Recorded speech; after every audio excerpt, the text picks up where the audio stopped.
SNDP യോഗം സംസ്ഥാന general secretary Vellappally Natesan മാധ്യമങ്ങൾ കാണുന്നതിന് തത്സമയം അവർക്കും അവരുടെ ജീവിതം ഒന്ന് പച്ചപിടിപ്പിക്കുവാൻ ഇത് സഹായകരമാണ്.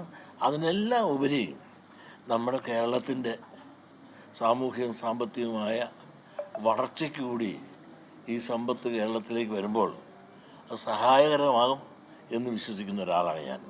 അതുകൊണ്ട് എന്തുകൊണ്ടും ഒരു സംഗമം ആഗോളതലത്തിൽ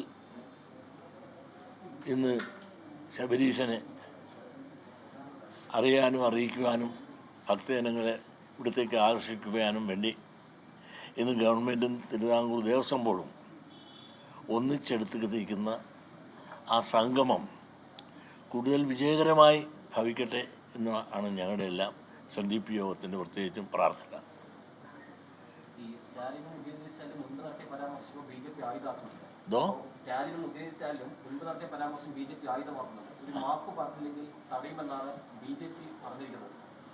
ആര് മാപ്പ് പറയണം?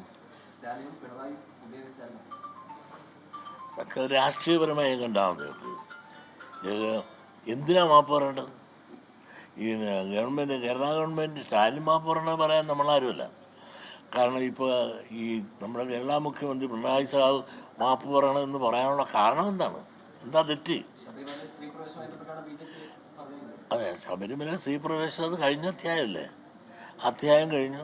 സ്ത്രീ പ്രവേശനം പാടില്ല എന്നുള്ളതാണ് ഞങ്ങളുടെയൊക്കെ അഭിപ്രായങ്ങൾ.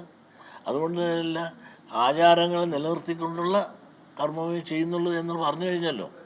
മാത്രമല്ല, സ്ത്രീ പ്രവേശനം എന്നൊരു അജണ്ട ഇന്ന് സർക്കാരിനില്ല, ദേവസ്വം ബോർഡിനില്ല. അത് വേണ്ട എന്നുള്ള അഭിപ്രായമാണ് ഞങ്ങൾക്കുള്ളത്. ആചാരങ്ങളനുസരിച്ച് നടന്നാൽ മതി. സ്ത്രീ പ്രവേശനം നമുക്ക് ശബരിമലയെ സംബന്ധിച്ചിടത്തോളം അനിവാര്യമായ ഒന്നല്ല, ജനം ഇഷ്ടപ്പെടുന്ന ഒന്നല്ല.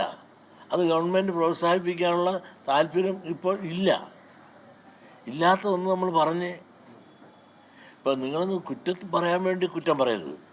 ഇപ്പോൾ ഒരു കർമ്മം ചെയ്യുമ്പോൾ ആര് പറഞ്ഞു എന്നുള്ളതല്ല നോക്കേണ്ടത്, എന്ത് പറഞ്ഞു അത് നോക്കിയിട്ട്. SNDP യോഗം ജനറൽ സെക്രട്ടറി വെള്ളാപ്പള്ളി നടേശൻ സംസാരിക്കുകയായിരുന്നു. അദ്ദേഹം ഇപ്പോൾ തിരുവിതാംകൂർ ദേവസ്വം ബോർഡും സർക്കാരും ചേർന്ന് സംഘടിപ്പിക്കുന്ന ആഗോള അയ്യപ്പ സംഗമം അല്ലെ, അതിന് പിന്തുണ നൽകിക്കൊണ്ട് വെള്ളാപ്പള്ളി സംസാരിക്കുകയായിരുന്നു. SNDPയുടെ പൂർണ്ണ പിന്തുണ എന്ന് പറയുകയാണ്. നേരത്തെ NSSം പിന്തുണ പ്രഖ്യാപിച്ചിട്ടുണ്ട്. പക്ഷേ ഇന്നലെ ഒരു ചെറിയ നിർദ്ദേശങ്ങളൊക്കെ ആയിട്ട് അവർ മാറ്റിയിട്ടുണ്ട്. രാഷ്ട്രീയം പാടില്ല, ഭക്തർക്ക് വേണ്ടി മാത്രമായിരിക്കണം എന്നൊക്കെ പറഞ്ഞ് ചില കാര്യങ്ങളൊക്കെ ആയിട്ട് അവർ മുന്നോട്ട് വന്നിട്ടുണ്ട്. അതെ, ലോകത്തെവിടെയായാലും ഏത് സമയത്തും 24 വാർത്തകളും ഓഗ്മെന്റഡ് റിയാലിറ്റി പാക്കേജുകളും എക്സ്പ്ലെയിനറുകളും വിശദമായി കാണാൻ ഞങ്ങളുടെ YouTube ചാനൽ നിങ്ങൾക്ക് സബ്സ്ക്രൈബ് ചെയ്യാം.